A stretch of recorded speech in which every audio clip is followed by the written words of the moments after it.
Hello friends, நம்ம இன்றைக்கி பார்க்க போகிறது 8 போர்ட் பிஓஐ சுவிட்சை அன்பாக்ஸ் தான் நம்ம பண்ண போகிறோம். பாக்ஸை பிரித்தாச்சு. ஸோ 8 போர்ட் சுவிட்சு நம்ம ஜிகா சுவிட்ச் வாங்கியிருக்கோம். இது அப்லிங்க்கு மட்டும் ஜிகாவாக இருக்கும். அது 8 போர்ட்டு வந்து பிஓஐ சுவிட்ச். இது அதாவது 8 போர்ட்டு வந்து 100 MBPSல இருக்கும். அப்லிங்க்கு மட்டும் 1000ல் இருக்கும். ஸோ இது வந்து இந்த 4 MP கேமராஸ்லாம் போகிறதுக்கு நல்ல யூஸ்ஃபுல்லாக இருக்கும். இது நல்ல காம்பேக்டாக இது இருக்குது. இந்த பிஓஐ சுவிட்சு நீங்களும் வாங்கி யூஸ் பண்ணி பாருங்கள். இவங்க வந்து அடாப்டர் வந்து தனியாக கொடுத்துருக்காங்க. 5 வோல்ட் அடாப்டர் ஒன்று தனியாக கொடுத்துருக்காங்க. மற்ற ப்ராண்டில் பார்த்தீங்கன்னா பிஓஐ சுவிட்சை பார்த்தீங்கன்னா நீங்கள் அடாப்டர்லாம் தனியாக தர மாட்டாங்க. ஏசி வந்து ஒயர் தான் மட்டும்தான் கொடுப்பாங்க.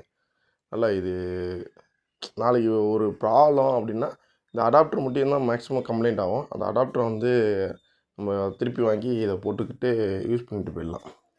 மற்ற பிஓஐ சுவிட்ச்னால் நீங்கள் ஃபுல்லாகவே அதை ஒன்று கம்பெனியில் கொடுத்து மாற்றணும். அதுக்கு டைம் வேஸ்ட் ஆகும். அது இதே மாதிரி யூஸ் பண்ணிவிட்டு இந்த மாதிரி அடாப்டர் 5 வோல்ட் அடாப்டரும் நான் எக்ஸ்ட்ராலாம் வாங்கி போட்டுவிட்டா முடிஞ்சிச்சு.